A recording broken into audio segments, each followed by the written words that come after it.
Welcome back to Kings of Columbus. Doug Lesmerises, Bill Landis on the podcast. Nebraska, Ohio State breakdown, Landis. We're still doing it, even though Nebraska got absolutely steamrolled, and we had theorized that game was worse than I thought.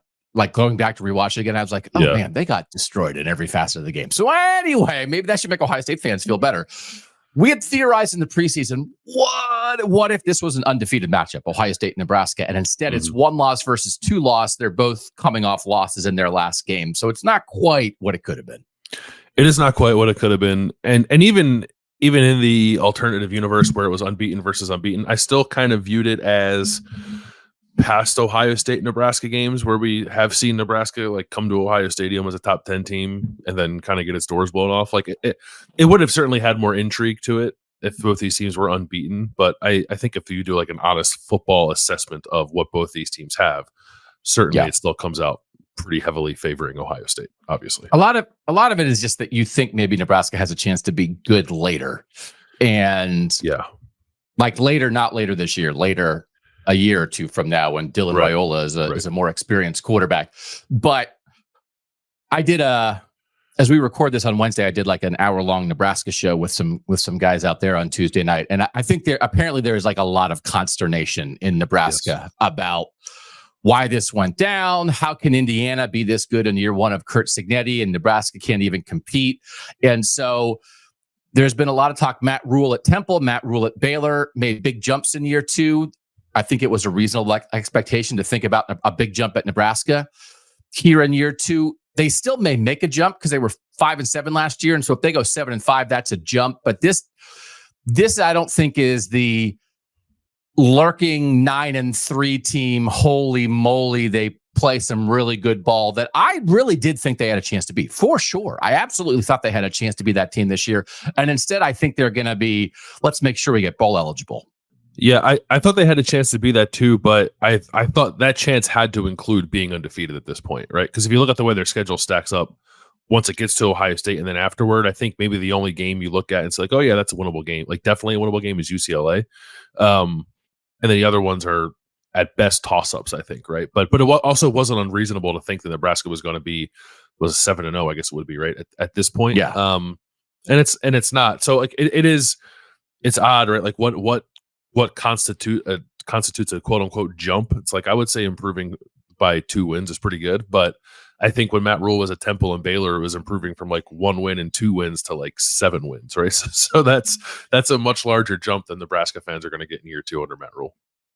So we're going to do a big game breakdown, Nebraska versus Ohio State for the first half of this show. The second half of the show is going to be a redraft of the best 22 Buckeyes so far this season. We did it in the preseason. We'll reference that, what's changed there, and then we'll do what you're watching, what you eating, what you're thinking at the end. So let's start breaking down Nebraska, Ohio State, and let's start with which gigantic, passionate fan base is sadder right now?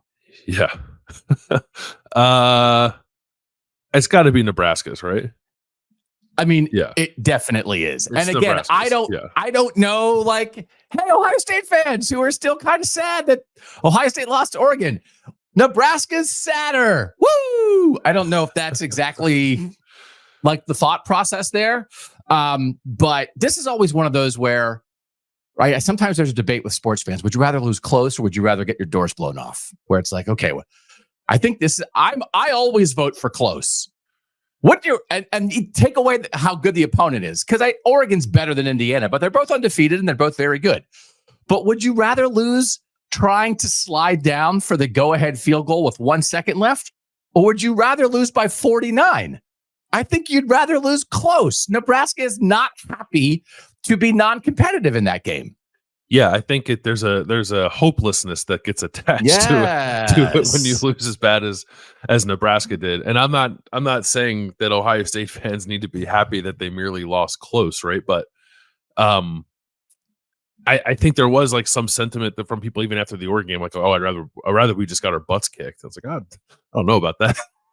Like I get that losing's not fun, but I think losing by 40 is a whole hell of a lot less fun than losing by 1.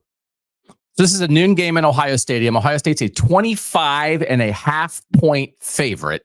Mm-hmm. We will make our picks for this game at the end of our breakdown. But we will start with the Nebraska offense versus the Ohio State defense. And is there anybody on the Nebraska offense that Ohio State fans might know? Yeah. Young man by the name of Dylan Raiola, the quarterback, freshman of some note, decent recruiting pedigree, one-time dalliance with the Buckeyes. Yeah.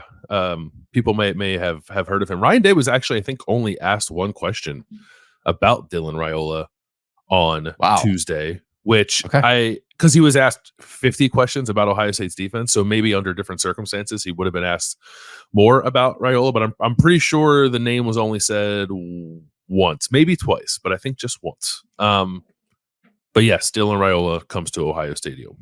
And two, Nebraska offense versus the Ohio State defense is a matchup of units that no one is happy with at the moment. Both coordinators, Marcus Satterfield for Nebraska and Jim Knowles for Ohio State, very much under the gun. But again, let's play this game again. Who's under the gun more? As unhappy as Ohio State fans might be with Jim Knowles, Nebraska fans are ready to kill Marcus Satterfield for what they did on Saturday and what he said this week. What he said this week when a couple of things he said. I guess that's the one good thing for Jim Knowles not doing any media this week is that he did not have the opportunity to put his foot in his mouth the way that Marcus Satterfield did. Guys, we are not going to put Jim Knowles out for the media after a game like that. You saw what happened in Lincoln. Good call, Jerry. You can. Marcus Satterfield got up there in Lincoln, Nebraska, and acted like it was 1981. It was. I think he forgot what century he was in while talking about offensive football. Wow. They asked him for anybody who didn't see it, and I imagine many people didn't see it, although it was making the rounds on social media. He was asked what a target yard per play is for his offense, and he said, I don't know, between 4 and 6, and like 4 would be by far dead last in college football, and 6 would be like 80th, I think, or like outside of the top 50. So like that's his target for his offense, which by the way, I think is averaging 5.5 yards per play. So it's not very good. They're number 89 in the country, but not the thing you want to be saying when you're the offensive coordinator in Nebraska. Like, hey, what's your targets? I don't know, absolute worst to like 90th. I think we're good. I just want to read stats at him. It's like Marcus Satterfield.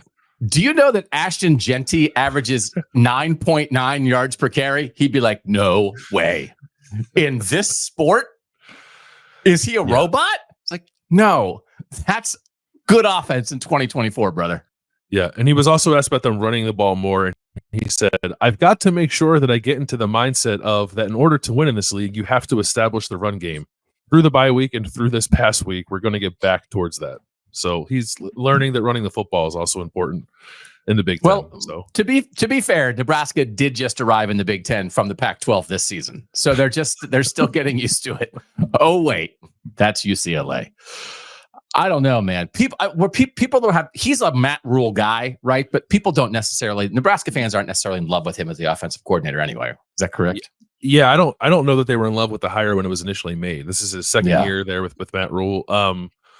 I'd imagine something's gonna happen there. And honestly, if Nebraska gets its doors blown off again this week, it could happen after this game. Like I think with the fan sentiment being what it is and Nebraska's season kind of trending in a direction that it is. So I guess you have an opportunity for Ohio State to get someone fired this week. There you go. Yeah. Good luck. It's nice to have goals. Yeah. So I have liked the pieces of the Nebraska offense at time. Isaiah Nair and Jamal Banks and Ja'Cory Barney at receiver and a bunch of different running backs and obviously a true freshman quarterback. Now, the one thing that people have to know, right, is that they lost their left tackle in the preseason to a season-long injury, and that still seems to be maybe affecting them in some way. So again, it's like, welcome to that. Hey, Ohio State. This is the perfect team for Ohio State to play. Whatever is going wrong with Ohio State, Nebraska has it worse. Hey, Ohio State, you just lost your starting left tackle for the year. It's like, yeah, Nebraska's lost theirs in the preseason. Mm-hmm. So there's decent. Aren't there decent? They're okay pieces. Yeah, I think good receivers. I think I would probably say Oregon obviously has the best receivers Ohio State has seen. I would put Michigan State second and this group third.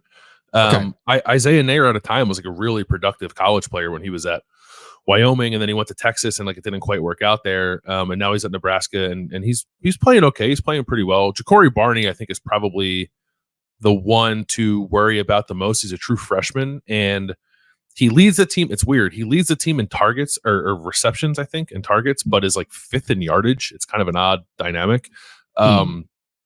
But they were talking this week about like, we got to get him more involved. We got to get him more involved. So I think that's the guy that they think might unlock some stuff for them. And then Jamal Banks is a pretty good explosive receiver as well. Dante Dowdell, their running back, is a real load. He's 6'2", 225. He's not going to make you miss a ton, but he's their leading rusher, and he's pretty hard to bring down, and he'll get some tough yards. And they have a couple of backs they use. I guess Ramir Johnson, who's been like their number 2 running back, is in concussion protocol, and he's a little bit of a receiving threat too. So his status is a little up in the air. But all that is to say, like, yes, this team does have, I think, certainly above average skill, and perhaps even like pretty good skill, but for some reason, like the offensive production has not reflected that. And that's maybe an offensive line thing. I think that is partly an offensive line thing. They were playing like a guard at left tackle last week. And that's probably like a Marcus Satterfield thing too, right? I don't think he knows how to use what he has at his disposal. Yeah, they do. Their targets, by the way, according to PFF, are pretty even. Banks 36, Nair 35, Barney 32. So basically the same for the top 3 receivers. Thomas Fedone, the tight end, 26. Ramir Johnson, the running back, 23. So Dylan Raiola will spread it around. But to your point, Isaiah Nair averages 16 yards a catch. Jamal Banks, 13.7. Ja'Cory Barney, 6.8. And Ja'Cory Barney, if people watched the Indiana-Nebraska game last week, was also the guy after Indiana marched down the field and scored a touchdown on their first drive. They kicked off to Nebraska, and Ja'Cory Barney caught the ball towing the sideline at the 1 and fell out of bounds, and basically killed Nebraska's first drive and kind of put the first shovel in the ground of the giant hole they were going to dig for the rest of that day. So he's young, but he's exactly right. It's exactly the kind of guy that Nebraska has to have on the team. You need is he from Florida? You need a young, explosive guy. So like you can, it's like, okay, like congratulations to them for having him. But again, young quarterback, young receiver there, like they're injured offensive line. There's some good pieces, but you can also see how like it's not necessarily all glued together yet. Yeah, and I think they like the pieces and like maybe where they're going from a personnel standpoint. But I have felt like at times, even though they've sort of said things to the contrary, that they're not wanting to like overexpose Dylan Raiola. Like they're not He throws it down the field enough. Like he throws it down the field more than like Will Howard does. I think he's like 13% of his attempts are 20 yards or more down the field. That's a decent clip, especially for a freshman. But he throws a lot of screens. He does throw the ball a lot behind the line of scrimmage. His average depth of target is 8.2, which is 74th among Power 4 starters. Among Power 4 guys that have played a certain number of snaps, 200 snaps, I think it was. 25% of his throws, like I said, are behind the line of scrimmage. The one thing that has like jumped out to me a little bit, just like watching Dylan Raiola and then like kind of looking at his game by game production, is I feel like he is on a little bit of a downturn, and maybe that's just a freshman kind of hitting a wall and teams figuring him out a little bit. But since the Illinois game where they lost a really tight game and a really good game against Illinois where I thought Dylan Raiola played well, I don't think he's played well since then. And then his last 3 games, his last 3 starts, he's completing 59% of his passes with 1 touchdown and 4 interceptions and only 6.3 yards per attempt. So again, that could be offensive line stuff. It could be a myriad things, but I also think it's reflective of a not unexpected kind of freshman wall for a guy who's being asked to do a lot at a young age. And he made once they got down last week, they were down 28-7 at the half to Indiana. Then he made some ridiculous throws in the second half, was just throwing it to the defense. Yeah. And Matt Rhule said like he thought like one was a tip ball that he didn't hate. Like I said, that was like kind of bad luck. He can't get a pass tip. One he put on Thomas Fedone. He said like it was an option. He said it was an option route, and Fedone broke the wrong way. Like I don't know that I felt that when I was watching that play necessarily. And then the other one he said was just like a bad throw you can't make. So maybe that's just Matt Rhule trying to protect his young quarterback and not put his criticisms out there necessarily. But yeah, he was pressing a little bit. And frankly, like the game was so out of hand that I don't know that Nebraska had to put him in some of those positions, but they did. So he's in a tough spot. I think he's by and large played pretty well. But I also think he's probably been mostly what you might expect out of a freshman. So do you think he's like, how should Ohio State fans be viewing this? If this guy coming in here who, had once upon a time was going to be the guy at Ohio State again. Like it's not that Ohio State fans don't know this, but when they got the original commitment from Dylan Raiola, and I was still doing Buckeye Talk then, like we went crazy about that because it felt like it was a Lincoln Riley versus Ryan Day. That USC was in the mix for that, and for Ohio State to win that and where he was ranked at the time, and he still finished ranked super high in his class. And I know there's a tendency at Ohio State, if you get a guy, he's awesome. Then if he decommits or you don't get him or whatever, he's not as good as you think, right? Like we know how that works. I think that happens with all media and fan bases in recruiting. But then he was committed to Georgia. He moved and went to high school in Georgia. And then it was like, oh, no, wait. Now he's going to go to Nebraska, where his dad had been an All-American and where his uncle's the offensive line coach. I think he wound up in a great spot. I love the idea that he's continuing the family tradition at Nebraska. But like, is there not an alternate reality where the guy sitting here behind Will Howard this year is not Julian Sain and it's not Aaron Nolan, it's Dylan Raiola? That was not completely imaginary, was it? Like he could have been a Buckeye. Yeah, no, I mean, he was committed. I guess I would say, like, I am forever skeptical of quarterback commitments now that happen as early as Dylan Raiola's did to Ohio State, but they had him in the boat for a while. So yeah, there's definitely an alternate reality where I would assume if they had gotten him, they still would have went out and gotten a transfer to play this year. I don't know that Ryan Day is someone who wants to hand the keys over to a true freshman unless he absolutely has to. Yeah. So I think we could be looking at a Will Howard, Dylan Raiola, like Devin Brown, Lincoln Keenholz quarterback room right now. We're not too far away from that. Yeah. And by the way, one of Nebraska's things last year is they turned the ball over as much as anybody in the country, and they've been taking care of the ball this year. Dylan Raiola had 3 interceptions total in his first 6 games, and he had 3 against Indiana last week. Yeah. So he got loose. He's not been incredibly loose with the ball, though. And I think Nebraska has 3 fumbles as well. So I think they've turned it over 9 times this season, which again is a huge improvement for them because they gave the ball away like 30 plus times last year.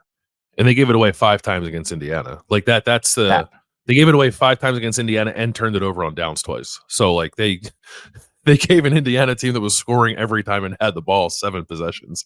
And some of it was on pretty good field position too, which you can talk about when we flip the sides of the ball here. But they marched early in that game and fumbled in the red zone, and it was sort of the beginning of the end. So. Right. And then I think Dylan Raiola threw a pick like going to the end zone too. One of those interceptions was, I want to say, from like the 20 or 25 yard line. But they have done a much better job of taking care of the ball. Like I have not felt like Dylan Raiola is like a risky quarterback, which is maybe the best thing you can say about him, considering how he's young and also does like some funky stuff with like off platform throws that might make you nervous that he is a risky quarterback. But I actually don't think he is. He can just kind of do that stuff. That's why he was rated so high coming out of high school. But yeah, I'm not expecting Nebraska to come to Ohio Stadium and give the ball to Ohio State 5 times, because that has not been their way for most of this season. It just kind of got away from them last week. So what are you expecting from the Ohio State defense, and how were you surprised, not surprised by the way Ryan Day talked about the Ohio State defense on Tuesday this week? I wasn't surprised. I guess I was surprised by kind of like how much information he gave us. I wasn't surprised by his tone necessarily, because clearly he's very unhappy with the defense. He spent a lot of time with the defense last week and said there was a lot of honest conversation. Like I asked him about, the Jim Knowles, Larry Johnson thing. Like, are they on the same page? He said, yes, they are. Like, and he said, like, I was in there last week. I was making sure everybody's on the same page. And he felt like they came out of those meetings like they are all on the same page moving forward. Now, would he say they weren't if they weren't? No, but he at least said the right thing, I guess, in regards to that. But the thing that I thought was most interesting, from like an on-field standpoint, is his admission, which was in line with like kind of what Nick Saban was saying about Ohio State last week, about how their pass rush is antiquated and like lining up and just trying to get after teams with 4 players is really not a successful way to go about your business. And Ryan Day like didn't disagree. He didn't say like, yes, Nick Saban's right, but he said, I think Austin asked him like, do you think that it is antiquated? And Ryan Day said, when it doesn't work, that's accurate, and it's not working, so it has to change. And I asked about like changing up fronts and stuff like that, and he said like they've had conversations about being a little more multiple up front. They're not going to deviate from their 4 down. They've recruited to it. Like that's still going to be their base defense. But I think the biggest thing to look out for this week from an Ohio State defensive standpoint is creativity, I think, and finding ways to get after a quarterback. And this will be an opportunity to do that. Nebraska has not given up a ton of pressure this year. Like it's not like Dylan Raiola is getting sacked all the time, but as we mentioned, like they're going through a little bit of a transition on their offensive line and moving guys around. Like this could be an opportunity to have a little bit of a get right game, I think, for Ohio State's pass rush. But I'm less interested almost in whatever that production is, and far more interested in how they try to do it. And like, because if they're just going to roll a rushman package out there with 4 guys and just sort of get after it, like I don't know that that's going to tell me much. I want to see what Jim Knowles has been cooking up for the last week to try to find ways for this team to generate more pressure in a more creative way. Don't you think maybe Ryan Day was in the room and like, you guys are on the same page? We're on the same page. And then he leaves and then they're whisper fighting. You got me in trouble with Ryan. No, you got me in trouble with Ryan. I can't believe you did this. And then Ryan comes back and the room's like, oh, I forgot my mug. They're like, hey, yeah, same page. Woo, 1 page. Whole staff, 1 page. I don't know. It's not impossible. Fight. Yeah, not whisper impossible. Fight. That's what they do. I gotta. You think? Go ahead. I think there could be. Well, there's one like major personnel thing, which is the availability of Lathan Ransom. Yep. Who Ryan Day was asked about Lathan Ransom, and he didn't give an update. And Ryan Day typically doesn't say a lot about injuries, but if a guy's going to play, he usually does say that. So I'm thinking they're not going to have Lathan Ransom, and I don't have a great vibe for how they're going to account for his absence. I think it could be. I think Lorenzo Styles could play safety. I think Jordan Hancock could play safety. You could see a decent amount of 4-3 in this game from Ohio State because Nebraska will play with 2 tight ends. So you could have like a 4-3 with Jordan Hancock playing safety with Caleb Downs. Among the young safeties, the guy that Ryan Day mentioned first was Jalen McClain. So if they were going to go that route, I guess that would be the first guy in there. But I would more guess that you see Jordan Hancock or Lorenzo Styles there. And then I'm also just I'm going to be watching the defensive line personnel. Like, does Caden McDonald play a little more? Does Edric Houston, freshman defensive end, perhaps get a little more run? It was not definitively said that they were going to shake up things personnel wise, because Ryan Day actually was pretty forceful in saying like, I think we have the right talent, we have the right players, but he did leave the door open for some like personnel tweaks. And I just kind of read that as like maybe some guys will start to play a little more. And I think along the defensive line, maybe your top 2 candidates for that would be Caden McDonald and Edric Houston if it happens. Okay. So we'll get a little more information about like what we're thinking about. Well, we'll get it. We'll give it to you guys. It's not information. It's our opinions on how we think guys are playing when we do this draft of the 22 best Buckeyes so far. So we'll get, I think, a little bit more into that. Let's flip to the other side of the ball. Ohio State offense versus Nebraska defense. And I want to start off by saying that I thought the Nebraska defense was terrible last week. Surprisingly so, right? Because I thought that was a really good defense coming into that game. But then I went back and looked at who they played. I was like, oh, that makes sense. They gave up 54 points in regulation. So not counting the touchdown they gave up in overtime against Illinois. 54 points in regulation in their first 6 games. They gave up 56 against Indiana. Yeah. So again, by the math, let me double check that. That's 2 more points in one game than you had given up in regulation the entire half a season before that. Matt Rhule talked about this. He said they struggled at corner and you could see it.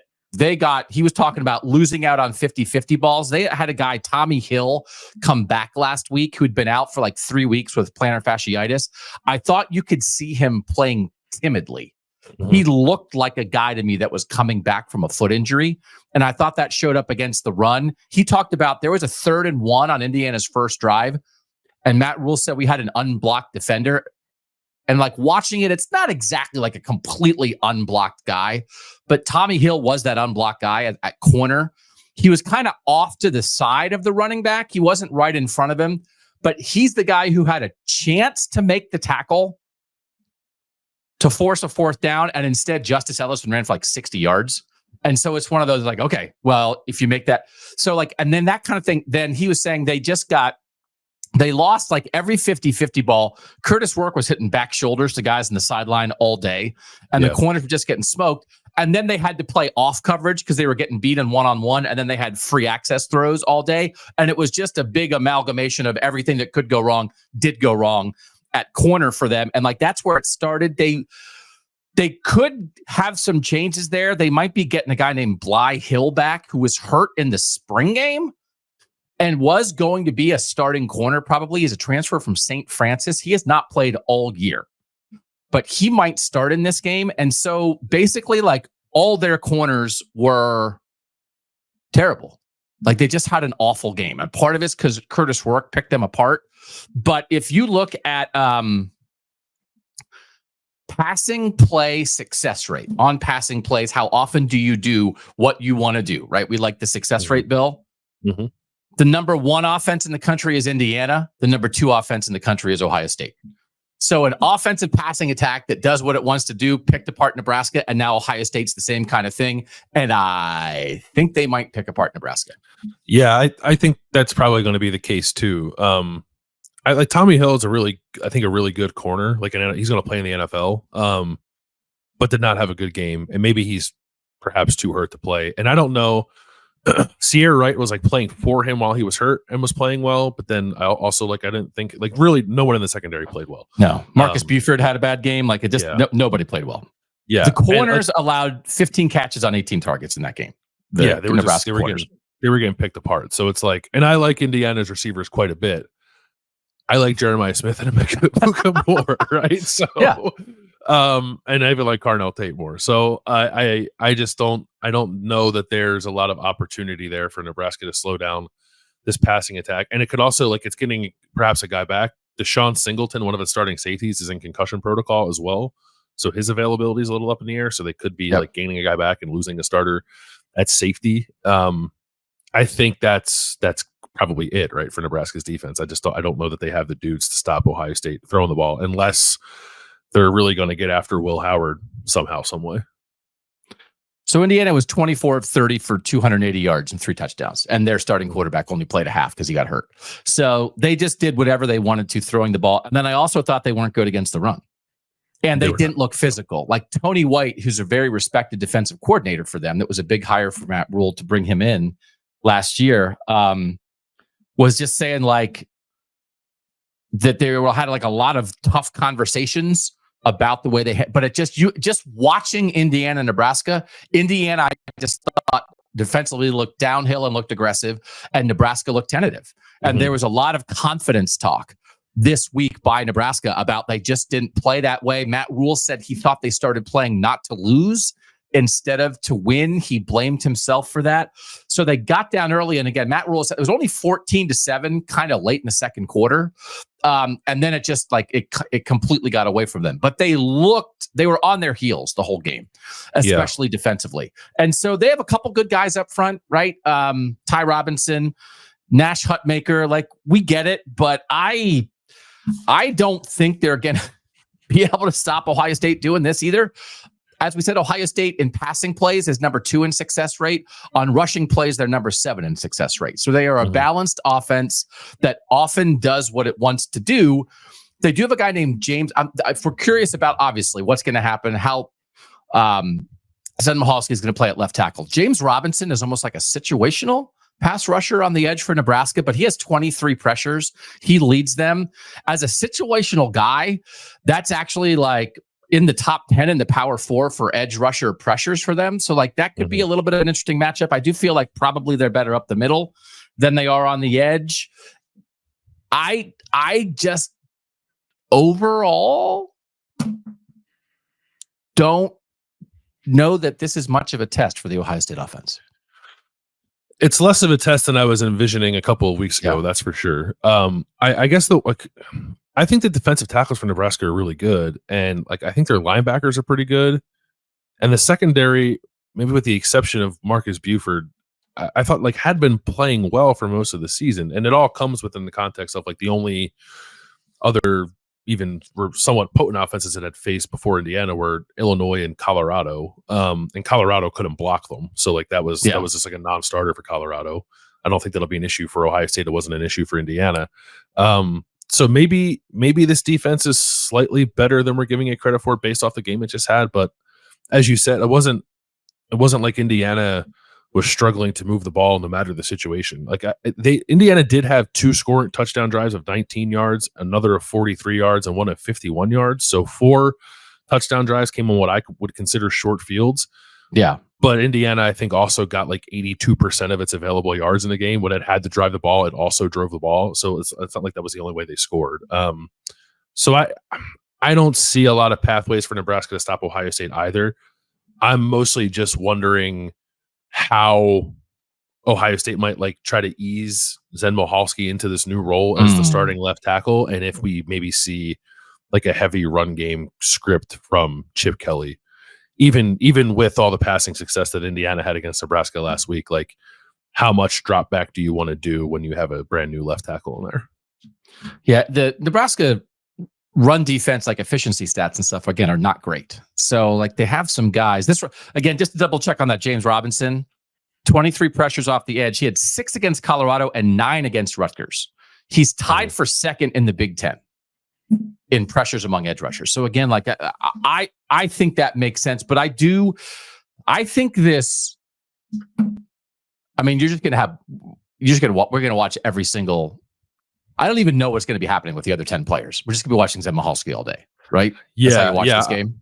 I'm gonna be there with my binoculars, just locked in on left tackle every time Ohio State has the ball. So then I'll watch the replay on my computer to see what actually happened on the play. Yeah. So I think that's the way to watch this game. But I think this is a chance for not even get healthy. It's not like the Ohio State offense isn't good. We just talked about how efficient it is on both sides of the ball. I think it's as efficient, explosive, and balanced as any offense in the country. I think so. So like that. So they don't need to get healthy, but they need to feel good. And that stadium needs to feel good. And the fans and the people watching the show need to feel good. And I think there's an opportunity there. Now, the thing is, Nebraska played terrible defensively against Indiana. To your point, I don't think they are terrible. So if they get their heads on straight, and guys that, Nebraska players are talking about being pissed off this week and that kind of thing, if they have a reassessment of what are we doing, and they come out confident and they come out angry, and they do have some good players up front, and their secondary has played well at times. And John Bullock, you talked about it, Nebraska was one of our KOTN All-North midseason linebackers, right? Like they do have some good players. So they have to completely flip the script from Indiana. And the part of that is like Indiana certainly had something to do with that. And actually, I think the Indiana offense and the Ohio State offense kind of have a lot in common. So whatever Nebraska couldn't stop against Indiana, I also think they will have just as hard, if not a harder time trying to stop it against Ohio State. So my anticipation is the Ohio State offense gets to work on Saturday. That is also my anticipation. Okay. And Ohio State is likewise ticked off, right? Like Will Howard said that a couple times. Yes. On Tuesday. So you have 2, highly motivated teams coming off of a loss. I'll certainly side with Ohio State's talent. And this feels to me like a game like last week. Kurt Cignetti was not going to stop scoring as long as Nebraska gave him opportunities to. I don't think Ohio State will stop scoring in this game because, like as you said, they would like to get some good vibes back on their side. Yeah. Okay. You want to talk Ryan Day and Matt Rhule? Yeah. They both worked at Temple. They both worked at Temple, and I will give to the floor to Mr. Philly. But actually, I think I had not exactly had the Matt Rhule, Ryan Day, Temple thing right. And I finally double-checked myself for this game because they haven't faced each other before, right? They've never faced each other as head coaches. So like this is the first time to really dig into the fact that these are 2 guys who are on the Temple staff. But the whole thing is like, what is your understanding of the Matt Rhule, Ryan Day relationship and the fact that they both coached at Temple? I don't know if they have much of one. Were they on staff together at Temple? So I thought it was like, Ryan Day and Matt Rhule just slamming cheesesteaks together for 5 years at Temple. This is actually what happened. In 2006, Ryan Day was on the Temple staff. Ryan Day was the receivers coach in 2006 at Temple, and Matt Rhule was the defensive line coach. It was Al Golden's first year as the head coach, now the Notre Dame defensive coordinator. His first year as the Temple head coach. And with Ryan Day and Matt Rhule on the staff, they went 1-11. And Jeff Nixon, who's the current offensive coordinator for Syracuse, was the running backs coach. So they had some good guys on that staff, but they stunk. But then the other thing that happened was that Matt Rhule became the offensive coordinator at Temple and left to go to the NFL, and Ryan Day replaced him. That was the thing that I didn't know that I knew that to be the case. That Matt Rhule was the offensive coordinator at Temple for 2008, 9, 10, and 11. He went to the New York Giants, and Ryan Day was the receivers coach or the quarterbacks coach, I guess, at Boston College. And it was like the first time he got to be the play caller. He went to Temple to replace Matt Rhule. So like you have it. That was Steve Adazio that year, right? Yeah, 2012. So Steve Adazio was the head coach at Temple who hired Ryan Day to replace Matt Rhule.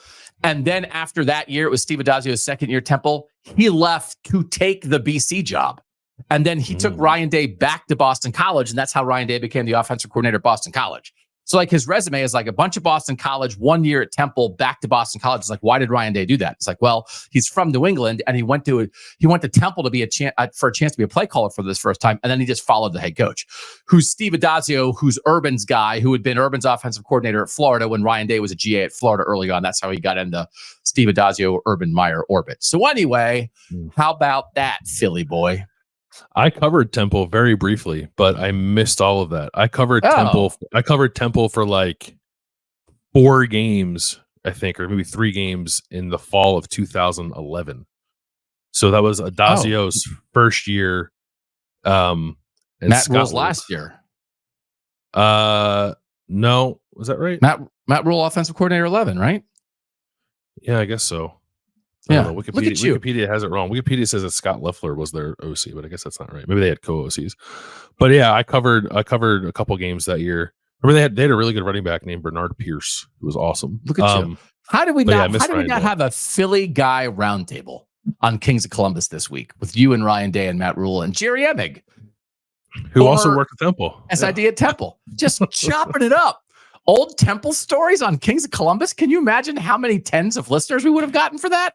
Ryan Day was only at Temple, like each of his stints at Temple was only 1 season. So I don't know. Yeah. I don't know if he was there long enough to qualify as a Philly guy. What if that's like, say like it goes south for 1 year? That's your version. You know how like when things go poorly for Ohio State, some of the media members get mad and their questions have anger in them? Yeah. What if yours was like, why were you always in such a hurry to get out of Philadelphia, Ryan? You were there 3 different times and never lasted a year. What's up? Did you ever buy or did you only rent? So anyway, but these guys do have similar backgrounds and they're of similar ages and they kind of worked together for a year and now they're playing each other. What an emotional story. It really, it's a fascinating underlayer to this game that I don't think actually matters at all. But Ryan, you kind of but not really know Matt Rhule. How much of an effect does that have on this game? You guys have lived in the same city like at the same time.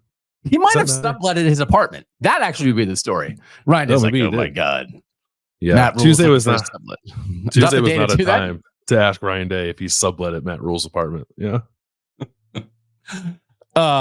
You'll make picks? Yeah. I have Ohio State 45-17. I have them covering the 25.5. I think it's pretty smooth sailing for the Buckeyes. And like again, you just don't have to be on alert for everything all the time. You can just go watch a football game and be a fan and enjoy yourself. So I'm not, but if Ohio State doesn't bounce back and impose its will on this Nebraska team that has some pieces, but is probably not as far along as I thought it would be. We're next week talking about Ohio State's 34-27 win over Nebraska. Like I'm going to have some more raised eyebrows. Like I think this is a go do your thing because you have the ability to do it. So 45-17. I agree with everything you said. I'm 49-7. Austin and I talked earlier in the week about how there would be some consternation if Ohio State doesn't beat Nebraska by at least as much as Indiana did. I don't think it quite has to be that, but I don't really think this game should be competitive. And it's not that I think Nebraska is awful. It's more about what I think Ohio State should be and how Ohio State should be playing, coming off of a loss and then also like a week to kind of reassess and figure some stuff out. So I'm expecting, I guess, like I don't want to say like an A game, but like a pretty good effort from Ohio State here that leads to a pretty comfortable win, 49-7. It's actually like a really good opponent because Nebraska has enough talent and is competent enough to like, you're not playing Eastern Illinois, but you're not trying to bounce back against Penn State this week. Right. So I think this is actually like a very good opponent for Ohio State to come back and try to figure some things out. Yeah. Good enough to show us Ohio State's flaws if Ohio State comes in like messing around. Right. Which is, and enough at receiver, and Dylan Raiola has if they don't have some of, they better get on their stuff, or Dylan Raiola can drop a 60-yard bomb on you too, just like Dylan Gabriel did. Oh, they're both named Dylan. Hey, Ryan, what's it like to play back-to-back Dylans who spell their first names differently? Again, no room for that on Tuesday. Wasn't that kind of Tuesday? No, maybe we'll ask that on Wednesday night after practice. Yeah. What? When we were, so I don't have sons, but we were dancing around the name Dylan with my oldest child before we knew the gender, and my mother had been a kindergarten teacher, and this is one of those things where she was against the name Dylan because she said she had some naughty Dylans in class, and it's like when you're a teacher and it's like, can't name my kid that because I had one of those and he was an a-hole, and it's like, okay, so there weren't going to be any Dylans in the Lesmerises family, but I'm sure Dylan Gabriel and Dylan Raiola are lovely people. When I was in kindergarten, the kid who was like the bad kid in the class, his name was Socrates, and I'll never forget it because I've never met another person named Socrates. Yes, it was. Wow. Okay. Yeah, that's kind of a loss for Socrates, the other Socrates. He kind of did a lot of good stuff, and you have a negative impression of the name. Wow. Okay. No Socrates Landis coming down the pike in the future? Probably not, no. Wow. That's quite the deal. All right, those are our picks. When we come back, we will draft the current, based on the first half of the season, what we thought, what we think, plus a little projection of what we think is going to happen. The best Buckeyes right now on this roster. Next on Kings of Columbus. Back on Kings of Columbus, I changed the banner, Landis. I put up Nebraska, had Oregon up there before. So sorry to Ohio State fans who's like, hey, stare at an Oregon banner because they beat Ohio State. Let's do our draft, but let's start by the draft we did in the preseason of who we anticipated the best 22 Buckeyes would be. So let's just run through this very quickly for everybody to lay this down. The first pick, number 1, was Caleb Downs. Number 2, Denzel Burke. Number 3, Emeka Ibuka. Number 4, Jordan Hancock. Number 5, Jack Sawyer. Number 6, Quinshawn Judkins. Number 7, Jeremiah Smith. Number 8, Davison Igbinosun. Number 9, Tyleik Williams. Number 10, JT Tuimoloau. Number 11, Sonny Styles. Number 12, Trevion Henderson. Number 13, Josh Simmons. Number 14, quarterback Will Howard. Number 15, Lathan Ransom. Number 16, Cody Simon. Number 17, Carnell Tate. Number 18, Donovan Jackson. Number 19, Josh Fryer. Number 20, center Seth McLaughlin. Number 21, CJ Hicks. Number 22, Jermaine Matthews. One overriding question I wanted to ask you at the top, Landis, is, are there a lot of Ohio State players who are playing better this season than you thought they would be? That's a really good question. I wouldn't say that there are a lot. There are a couple. Yeah. There are. I think there's like a general vibe of maybe overall the play has been like slightly below expectations as a general, if you take the whole roster as a group. Do you think that's a fair assessment? I think so. Not bad, but also not hide the children. This is one of the 5 best teams in college football history, which we thought might be on the table. And it doesn't mean they can't get there, but just like so far, I think it's been good. It's not like disappointing, and it's not, but it's like, it's maybe I thought it might be a little better by now. That's mostly a defensive conversation though, right? I think. Because I would say that there are guys on the offense who have found that next gear. But maybe, I don't know that there's There might be one on the defense who I think is playing a little better than I thought he would, and I even had pretty high expectations for him. But okay, yes, I think that's right. And it's not that it's not bad. It's like what it was last year when you were expecting like a jump, or a little bit of a forward movement. Yeah. Okay, I'm going to have you. You can have the first pick in our draft of the 22 best Buckeyes, and as you make the first pick, I would just like to say, do it, do it, do it, do it. Don't be afraid. I'm really torn. I'm really torn on it, if I'm being honest. I think there are 3 players who could be the first pick. But I will pick Jeremiah Smith. Yeah, you will. Yeah, you will. That's who I was going to pick. I know. That's mostly why I did it.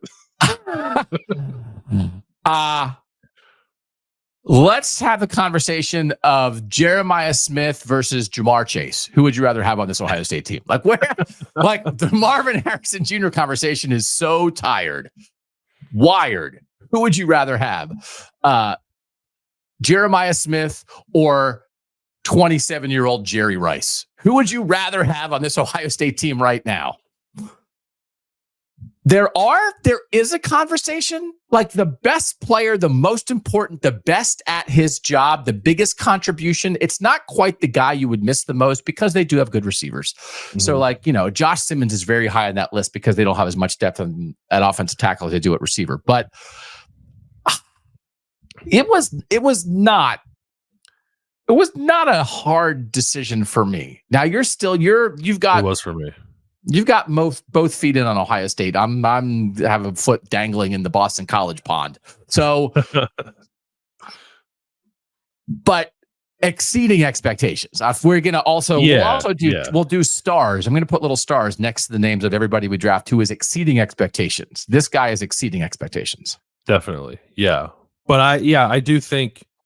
I think there were legitimately 3, 2 on offense, 1 on defense that could have been the first pick. And I don't know that picking any of the 3 would have been wrong. I think actually I would be interested to know who people would actually rank first. We didn't do a poll for this one, did we? No, we did not. Yeah.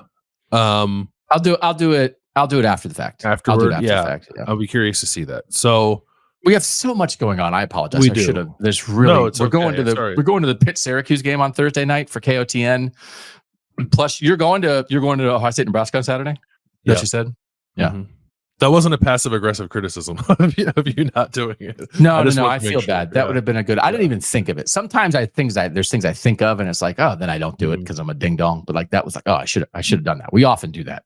Yeah. Okay. Jeremiah Smith is number 1. I guess I think I know who the other 2 are. Yeah, I think they're pretty obvious. So I'll take Caleb Downs second. Okay. Is he one of them? He is one of them. He is a defensive guy. Go ahead. Is he exceeding expectations? Is he exceeding, or is he just what you thought he would be? What we all thought he would be, which is great. Yeah, I think he's what I thought he would be, probably. He really, if you go back and watch the Oregon game, he saved their butts a few times. Like that. I think there could have been more opportunities for Oregon to pop a couple other big plays there, if not for Caleb Downs doing something. He doesn't have 5 interceptions and 50 tackles as we sit here talking about this. So, and maybe those were the expectations given how much we talked about him, but I think he's been by far their best defensive player and has really saved them a time or two when things could have gotten out of whack. Not a time or two, a couple of times, more than that. We've seen moments, games, seasons in recent Ohio State history where they would have safeties coming downhill. And it's like, and there the guy with the ball goes right past him. And you see it all over college football all the time. It's like, okay, what happened on this play? Here's a great tackle. Here's the great block by the left tackle. Here, the right guard pulls across. He seals this on the inside. The tight end leads, and the safety runs right past the guy with the ball. That happens all the time. Is that kind of what you're talking about? That there were situations where maybe Oregon gets some stuff blocked up and it's down to like, okay, who's going to make a play? It's like, oh, Caleb Downs made a play. Yes. And I think I'm not trying to necessarily pin this one or pin the loss on one guy. I think if the field was flipped and Dylan Gabriel was running that quarterback run at Caleb Downs and not Lathan Ransom, Caleb Downs would have made the tackle. Ooh.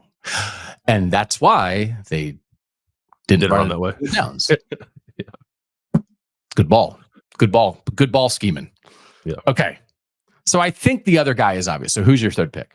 Emeka Egbuka, who I really do think I think he has a case to be number one. Jeremiah Smith is awesome. We've never seen anything like him. He is everything I thought he'd be and more, which is like kind of unfathomable with how we talked about him. But I still think Emeka is the guy that they're like moving around the chessboard to kind of like not build the offense around, but like he's kind of like the pivot point of everything with how they use him as a blocker. They're putting him in the backfield against Oregon. They target him a lot. I think he leads in targets, but Jeremiah has more receptions. Is that right? Or more receiving yards? Jeremiah has more yards and touchdowns. Emeka has more receptions. More targets and receptions, yeah. Yeah. So it's like it's 1A and 1B for me. It really is splitting hairs. And I get that Jeremiah Smith makes far more wow plays than Emeka Egbuka does. And it's been the story of Emeka's entire career that there's always another receiver that kind of outshines how good he is. But I think he's awesome and he's healthy and he's doing everything for this offense that I thought he would as a receiver, blocker, and ball carrier. Exceeded expectations, I think. I think so. High expectations, but has exceeded them. Yep. This is also one of those, though, right? Like, have you seen The Good Son? You seen that Good Son movie, 1993? You ever see The Good Son? Macaulay Culkin? I have not seen that film. No. I don't think so. Maybe I have. I don't want to. It's like, what do we feel? How do we feel about spoiling 30-year-old movies?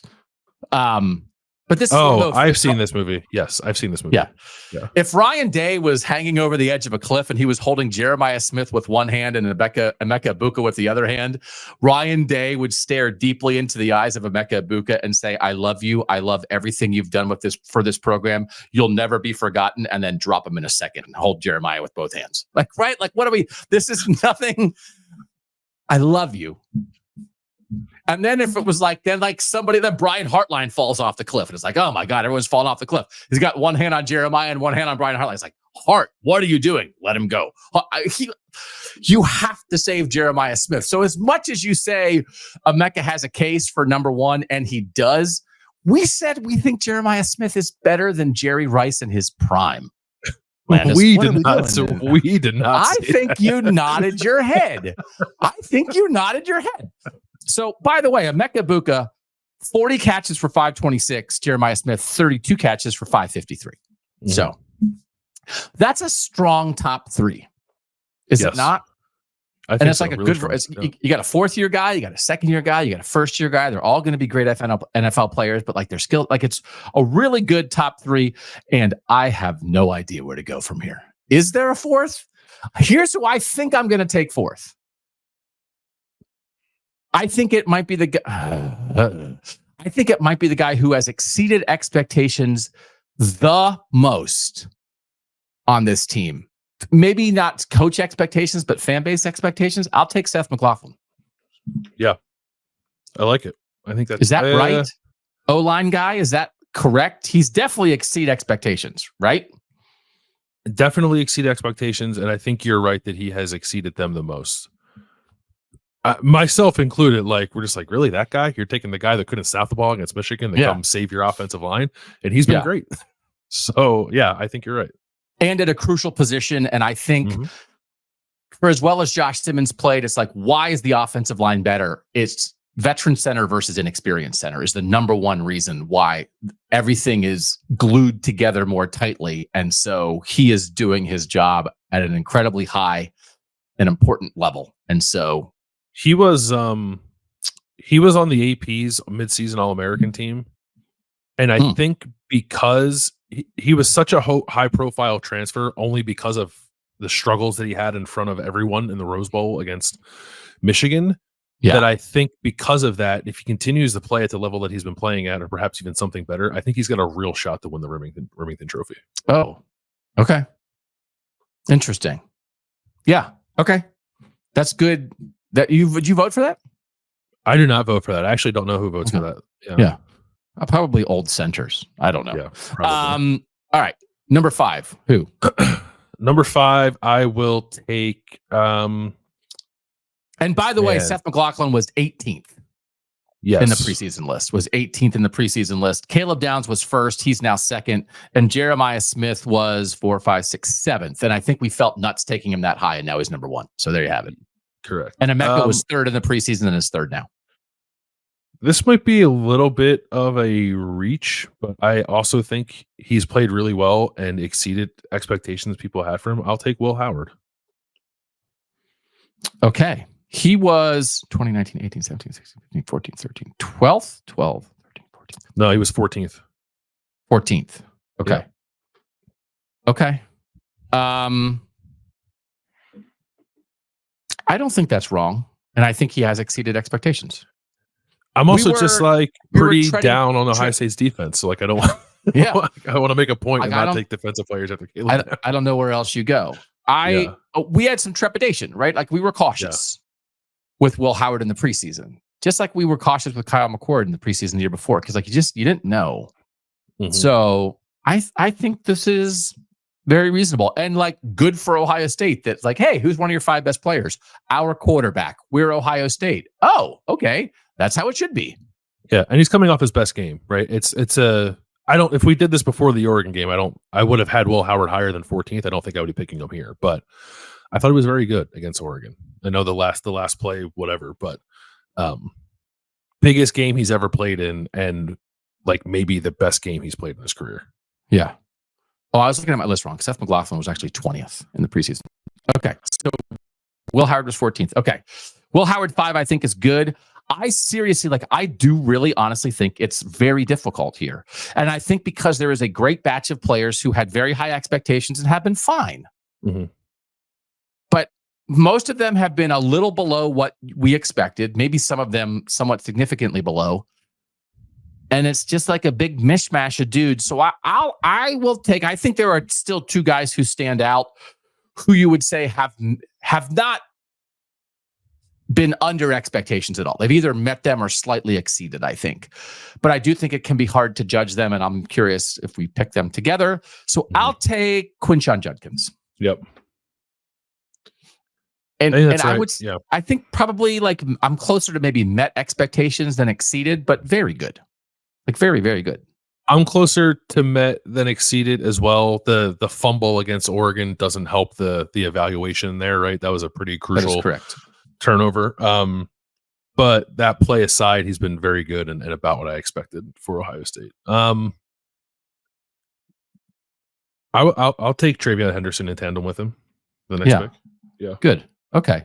I think the same thing. Like has had one sort of like blunder against Oregon where he tried to bounce a run on 3rd and 1, where if he didn't do that, he probably would have gotten the first down. But again, aside from that play, which was a pretty big blunder at the time, has played really well. So, and I think you can really see the improvements in Travion's game with some of the ways he's fighting through tackles and gaining extra yards, and his pass protection has been really good. So he's definitely an improved player. I would actually say maybe he's exceeded expectations a little bit.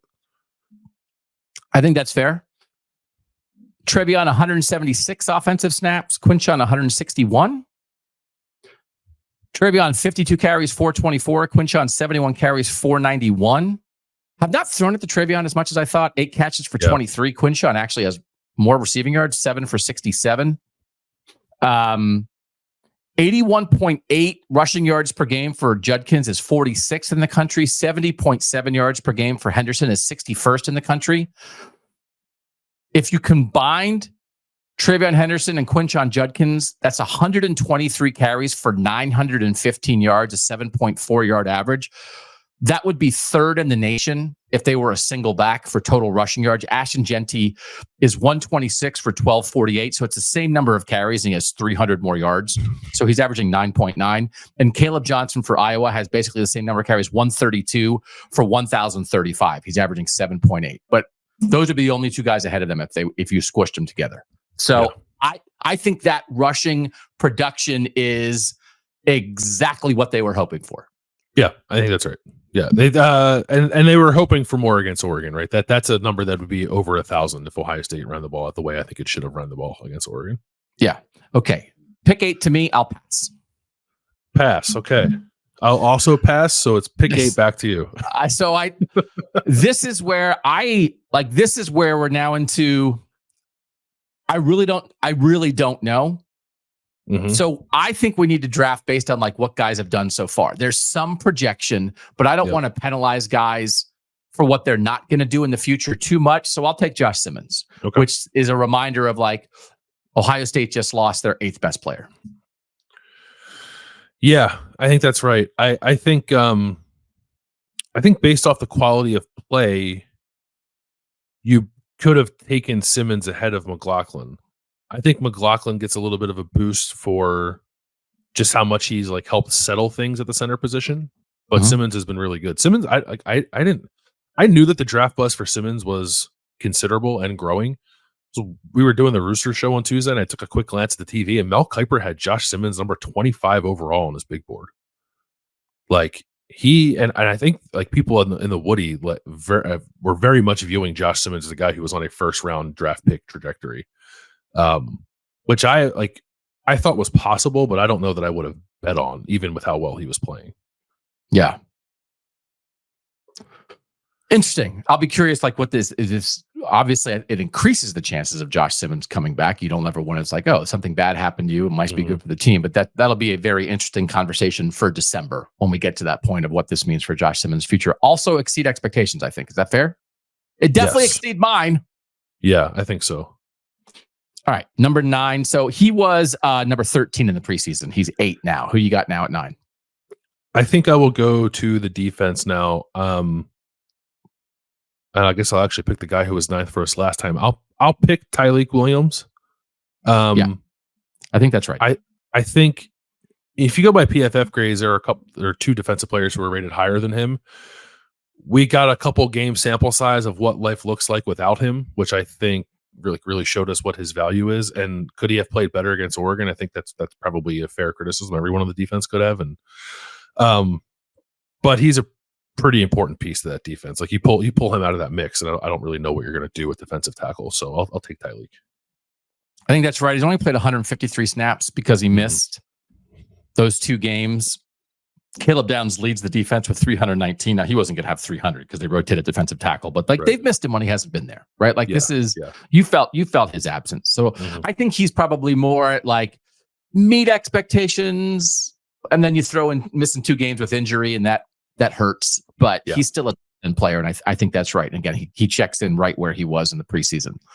Now we are truly at the spot where like I really don't know what to do because there's a couple guys who were picked very high for us in the preseason who I just think are not there right now. Yep. And so we've only drafted 2 defensive players, and who's the 3rd best player on this defense? I don't know what the answer to that is. Is it Lathan Ransom? I think I said what I said about the missed tackle against Oregon, but I think body of work, yes. So I'll take Lathan Ransom 10th as the 3rd defensive guy on this list. And he's second in Downs and Ransom until now. If he doesn't play on Saturday, Downs and Ransom have basically played every snap that matters the whole year. Yeah. And I think have mostly been what you expect. Lathan Ransom, I think, I actually don't know if this is still true, but at least going into the Oregon game, he was the highest graded run defender at safety in the country. Okay. He had been playing really well. So I don't think, and we saw last year they lost him at the end of the year and we're having trouble at safety. Like he is not a easily replaceable player for this defense. Yeah. All right. So their 8th best players out for the year, and their 10th best player might be out for Saturday. So that's where it stands for the Buckeyes. All right. Who you taking 11? I'll take Jack Sawyer. I think that's right. That's who I was going to take. So if you go by he was 5. If you look at like pressures in the country, he's pretty high up there still, right? He doesn't lead the team in sacks, but he's pretty high up there. Again, it's like not a good Oregon game. But body of work I don't think has been terrible. I shouldn't say that. The body of work I think has been decent. Decent, I think is a good word. Yeah. So it's kind of like you got to pick somebody's spot now that we're at this point. But I think there have been flashes of a quality of play from Jack that have been what you expect. I just don't know that that's happened consistently enough. Yeah. Okay. I feel like I'm going to get some wrong here. Donovan Jackson? Yeah, it's weird. Donovan Jackson is one of the guys who, for me, like when I watch him play and then like I go look at the PFF stuff, because what else do you have to look at for offensive linemen? I don't know that their high grades for him quite match what I feel like I'm seeing. But I still, with all that being said, I think that's probably the right pick here. Okay, so we'll take Donovan Jackson 12. He was 18 in the preseason. 13 to you. Give me Cody Simon. Oh, wow. No, okay. Do I want to do Cody? No, I retract that pick. Give me JT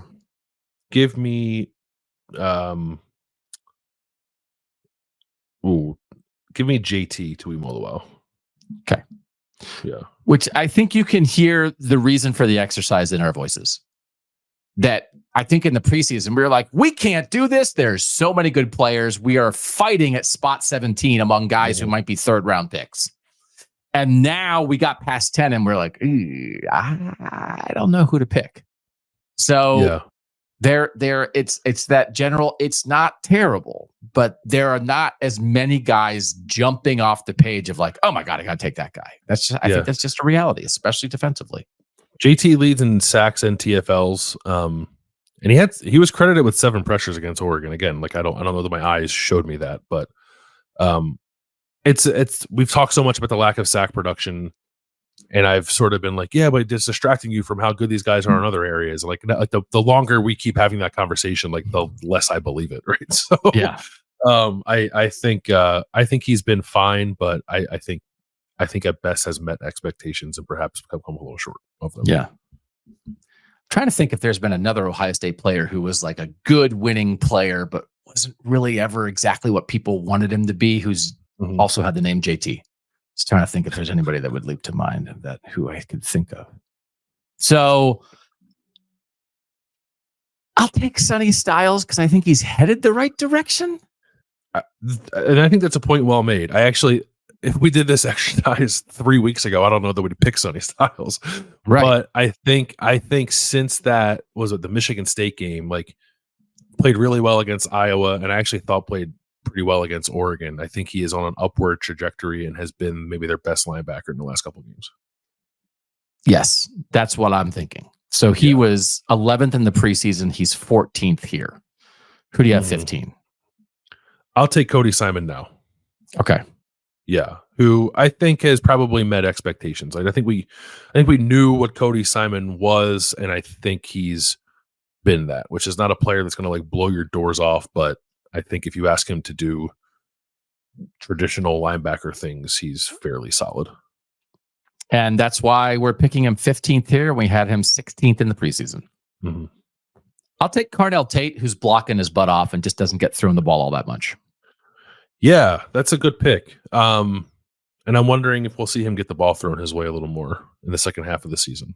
But he's been a tremendous blocker. He's been their best perimeter blocker. 16th here was 17th in the preseason. So I'll just tell you guys, right? In the preseason, we drafted their 3 corners in the top 8. And we are now preparing for pick 17, and we have not drafted an Ohio State cornerback yet. And I don't know that I'm going to now because I think I'm going to take Ty Hamilton. Okay. Who, again, I think is like similar to Cody Simon. We know what he is, and that's like a fairly solid player. And I think he's been that. Yeah. Who was not in our top 22 in the preseason. Yeah.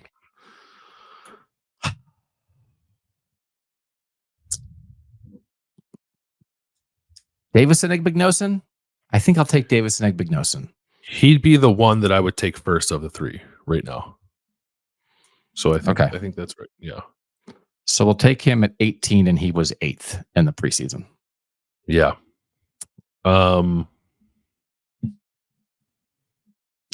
Man, I guess I'll go. I just don't know. Like, I don't know if Arvell Reese has played enough to push his way into this conversation, but yeah, Arvell Reese is 1, 2, 3, 4, 5, 6, 7, 8, 9, 10, 11, 12th in defensive snaps. So he's not one of the top 11. They have 10 guys defensively who have played at least 200 snaps. Arvell Reese has played 136. So he's like that next, right? He's not a starter, but he's the next guy who plays. Right. And he played when they play 4-3, like he's the guy that goes on the field. So he's very much all right. I'll take man, I don't know. I'll take You want to take your guy? JF? You want to take JF or no? No. Okay. I don't think he's had a great year. The consternation. It's really hard. It's really difficult. But this is like it's really more about the exercise than the results. Like it's the process. It's like this is the conversation around this team. And I've said it 6 times now, but like this is the whole point of this. I'll take him only because even with how bad the Oregon game was, it still feels kind of crazy to not have him on the list at this point. So I'll take Denzel Burke. Yeah. From 2nd to 19th. Like I don't know that we would have gone through the whole thing and not picked him, but I mean, this season he's not been challenged in a lot of games, and in like the one time he didn't do much, didn't do anything. So yeah, and Ryan Day talked about the fact that they thought about taking him out for a series or two at the Oregon, and did not. I don't know if that was an admission that they actually had the conversation, or Ryan Day just agreeing with the premise of the question, because it was asked, like, did you have conversations about putting Jermaine Matthews in there to give Denzel Burke a playoff? And he said, like, yeah, kind of, we did, but we wanted to run. We thought Denzel gave it the best chance to win still with the way that he was playing. So I don't know what to make of that. Okay. I don't even know. I mean, it should be ultimately a Ryan Day decision. He does leave personnel choices up to the position coach more often than not. So it's probably a better question for Tim Walton, who I don't know when the next time we'll ever talk to him, but maybe I'm a little on alert for like a little more sprinkle of Jermaine Matthews, just like in a rotational role moving forward. Okay. So I guess the guys who play, right? We're really down to Josh Fryer and Jordan Hancock. I think Jordan Hancock just has not had the season that I thought he was going to have. I thought he was going to be supremely impactful, and he hasn't been. So I don't think he's been terrible, but he's 6th in defensive snaps, and it hasn't been like the huge leap I was anticipating, but I'll take him 20th. Jordan Hancock 20th after he was 4th in the preseason. I don't think he is helped by the inconsistency of his role. I agree. Right. So I don't necessarily put it all on him. But it's still a decent number of snaps. It really is a decent number of snaps. It's only like 60 fewer snaps than a guy like Sonny Styles. It's not like he's only playing half the game, So he's out there more often than not. He is. I don't think any of the, like, they don't. I've seen people who are far smarter about like X's and O's than I am talk about some of this. Like the fact that Ohio State is not super sophisticated with its coverages, I don't think helps the defensive backs at all, which is like just gives the impression, and it's also probably the reality, that these guys just like give up a lot. So it's like, has Jordan Hancock made a couple plays on the ball? Yes. Has he made as many as you thought he would? I think probably no, right? And yeah, we can all probably conjure up a play or two where we think like, man, Jordan Hancock didn't cover that play very well. And I think that's true for, at least for him and Denzel Burke, maybe less true for Davis and Igbenogson. Yeah. All right. Last 2 picks. So you taking 21? I guess I'll take Fryer here. Okay. Fryer has been a pretty good run blocker. I don't know that he, at least to my eye, I don't think he's made the progress I was hoping to see as a pass blocker. I think he's more or less the same guy he was last year, but I think he's pretty good run blocking right tackle. Okay. And then the two guys who have played the most snaps on either side of the ball who have not been picked yet are Austin Sareveld, because he played all those games when Donovan Jackson was out, and then he's been rotating at right guard, and G. Scott, who has played more than any tight end. So I'll take G. Scott, who is not on our list in the preseason. I'll take him 22nd to finish this out. Okay.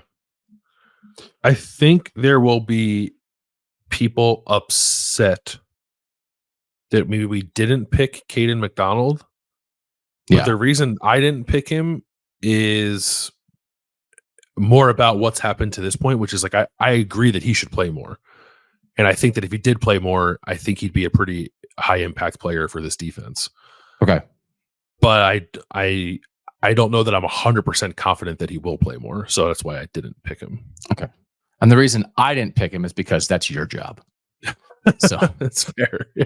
I am not the guy on this show who picks backup defensive tackles in drafts. Yeah. So right. I'm the guy who shouts that Jeremiah Smith is better than Jerry Rice. So that's our list. Very quickly, 1 through 22. Jeremiah Smith, Caleb Downs, Emeka Ibuka. Then there's a drop-off. Seth McLaughlin, Will Howard, Quinshon Judkins, Trevion Henderson, Josh Simmons, Tyleek Williams, Lathan Ransom. That finishes off the top 10.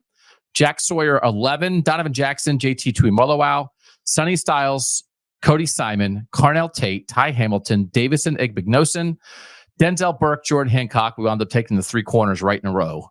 18, 19, 20. Josh Fryer and G. Scott. It's a very good team that might win the national championship that hasn't been quite what we thought they might be. They just, I think they just got to find another gear, I think is what I said earlier. And that's, I don't know any other way to put it than that. Like, they have not been awful. They have not woefully underperformed relative to expectations, but there's another level, I think, that a lot of this roster can get to in the second half of the season. Yeah. More in there. All right. When we come back, what you watching, what you eating, what you thinking next on Kings of Columbus.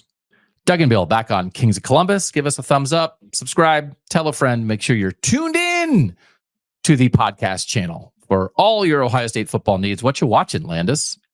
So I did the thing again where I set out to watch something new and then just rewatch something I've seen before a million times. Oh my. Yeah. But I had not watched this movie in a long time. I watched it a ton when it first came out. And I think it is among the most underrated sports movies made. I would put it up there with some of the best ones I've seen. And it is 61. It's the movie about Roger Maris and Mickey Mantle and their chase of Babe Ruth. Like, it is a fantastic sports movie.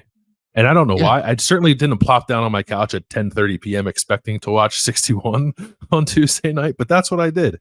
And I was just reminded how good it was. And also Barry Pepper's the man. I'll watch anything that Barry Pepper's in. Barry Pepper hitting jacks and getting up in the sniper tower. What else do you want? Come on, Barry Pepper. You don't need anything else. Man. And Thomas Jane, Mickey Mantle. And then he went and you ever watch that show on HBO where he's just the male gigolo? Yeah. Male gigolo. And it's like, he's Mickey Mantle. What do you want him to do? Yeah. Look at you and Billy Crystal. Just loving it. Just loving. It's a great. I also, it was like really smacked me across the face that movie is 23 years old. Yeah. Because I remember when it came out, and I was a freak in the summer of 1998, like every other kid was, watching McGuire and Sosa. So like when that movie was out, like I couldn't get enough of it. And then watching it on Tuesday night, it's like, God, this movie is so old. Yeah. There's nothing like watching Barry Pepper age, man. It ages all of us.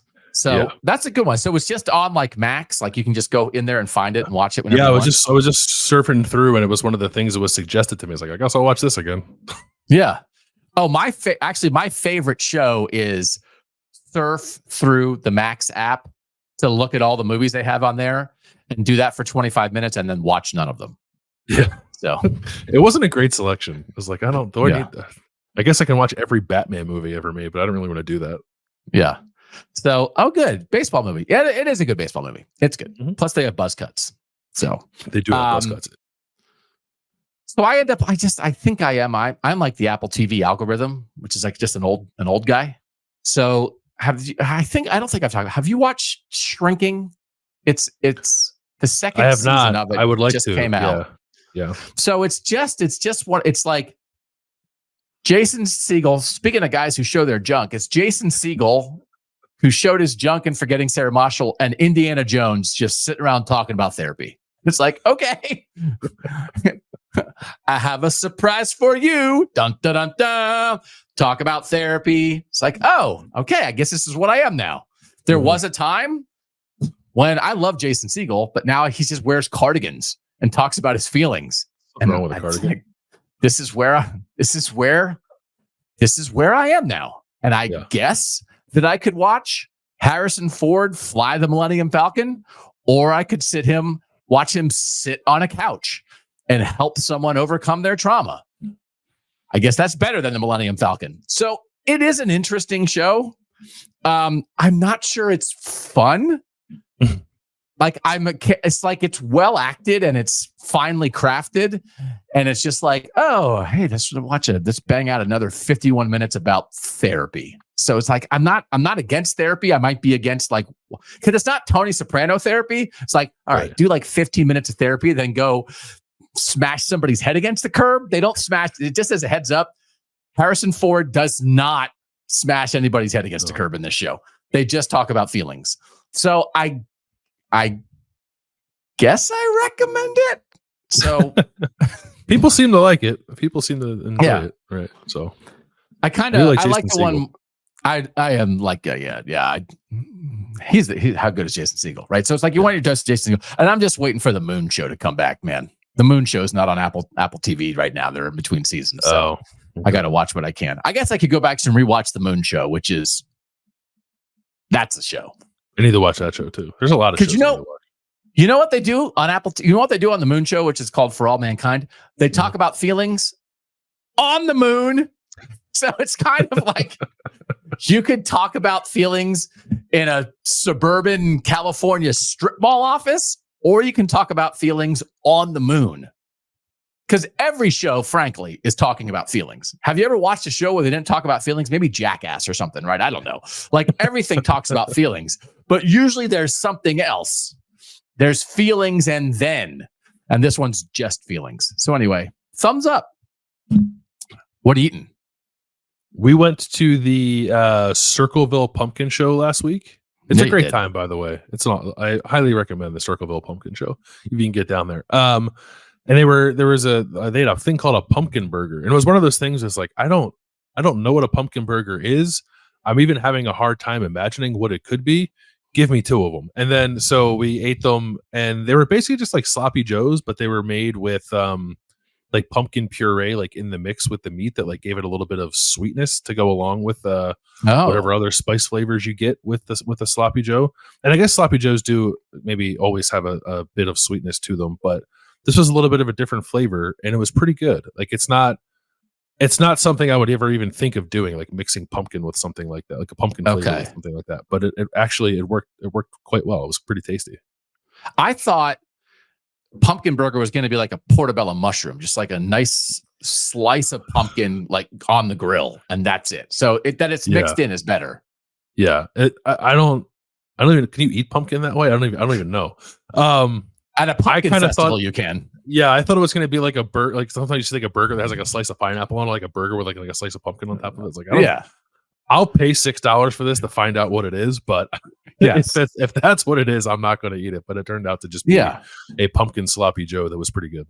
Yeah, I mean, if you grind up pumpkin, you can put it in anything, and it's fine. It's just like sprinkled into something else. Right. Hey, I had a pumpkin bacon burger. It was 93% bacon and 7% pumpkin. It's like, great. Fine.